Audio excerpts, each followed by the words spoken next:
Hey, what's going on, guys? How we doing? Today we're going to look and talk a little bit about separation.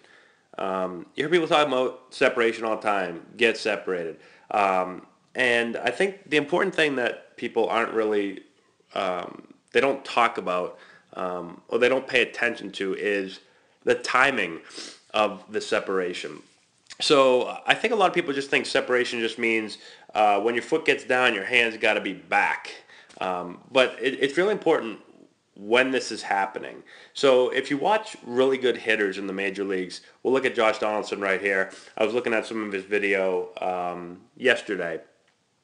And what you'll notice is when they start to make this move forward, so he's already at the top of his leg kick, and he's going to start to move back towards the pitcher. When they start to move forward, that's when their hands start to set back. It's not before, and it's not after. So the timing of it is really, really important. If I play this through in slow motion, you'll see he's going to start to move, and as he's moving this way, his hands are going to start to move and set back and slightly up. So why is it really, really important when this separation occurs? Why does it have to occur as the body's moving forward? Because that's what allows there to actually be separation between your bottom half and your top half. That's what lets your hips go before your hands. What I see a lot when players have heard, oh, hips before hands and create torque. And so what I see a lot of players do is they put their foot down, they get their hands back, and then they try to do this move with their back knee where they like move their back knee but keep their hands in the same spot. And it doesn't really create separation or torque. It's kind of like this forced move that doesn't happen naturally, and it doesn't allow your hips to open before your swing or your hands start to come. So they make this move where their knee kind of drops in the slot, but their hips aren't opening, and there's really no torque created. So again, watch as he's moving forward, his hands are setting back. You could see here, this is where his hips start to open, right? So his hips start to open, and his hands are still setting back. They're not coming, right? So it's not a swing. It's not an upper body swing dominated by the upper body where the hands are pushing down to the ball.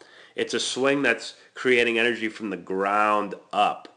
So you're using the big muscles in your body. You're allowing your bottom half to work, and that's where power comes from. And that's where you watch major league guys and people say, well, they're bigger and they're stronger and they're faster, which, yeah, a lot of them are. They're grown men.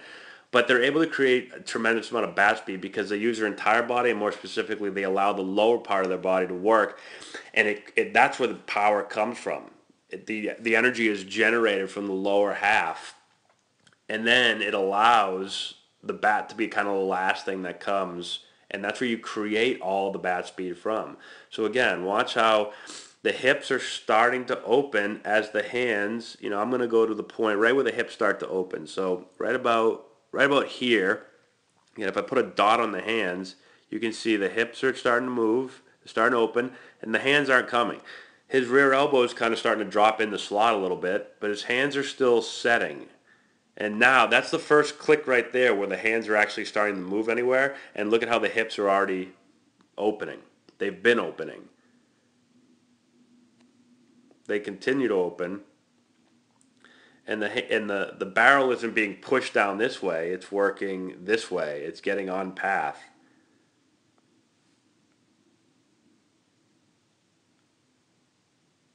Boom. And he hits.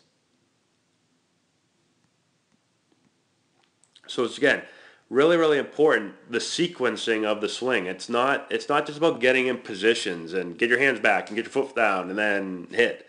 I mean, everything needs to work together. It's why the swing can be really complicated, yet it doesn't have to be complicated. If you really watch what's going on and kind of try to understand when things are happening in the sequence of the swing and when and how it needs to happen. So let me know if you have any questions. Just figured I'd throw this up here. I was just watching swings yesterday, and this is kind of a cool angle, and you're able to see a lot of things. So if you have any questions, let me know. Comment in the section below. Subscribe to the channel. like the video, share it with all your friends, and we will talk to you later.